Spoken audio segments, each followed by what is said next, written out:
నమస్కారం సుప్రభాత ఘంటారావానికి స్వాగతం. ముందుగా ప్రధాన అంశాలు. ఏనాడు ఈటీవీ ప్రోత్సాహంతోనే టీ20కి ఐపీఎల్ స్థాయి గుర్తింపు. యువ క్రికెటర్లు సచిన్ను స్ఫూర్తిగా తీసుకోవాలన్న సీఎం రేవంత్. ధరణి అక్రమాలపై సిట్, నీటి ప్రాజెక్టులు సవరించిన అంచనాలపై చర్చ. మధ్యాహ్నం సీఎం రేవంత్ అధ్యక్షతన రాష్ట్ర మంత్రివర్గం సమావేశం. ఇవాల్టి నుంచి అమల్లోకి ప్రభుత్వ ఉద్యోగుల ఆరోగ్య పథకం. సచివాలయంలో లాంఛనంగా ప్రారంభించనున్న భట్టి విక్రమార్క.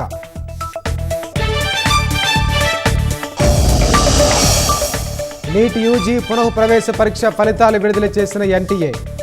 హన్మకొండకు చెందిన వీరయ్య గారి సహ్యూకి ఆల్ ఇండియాలో 13వ ర్యాంక్. నేడు 25,000 కోట్ల విలువైన అభివృద్ధి పనులకు ప్రధాని శంకుస్థాపన. హర్యానాలో హైడ్రోజన్తో నడిచే రైలు ప్రారంభించనున్న మోదీ.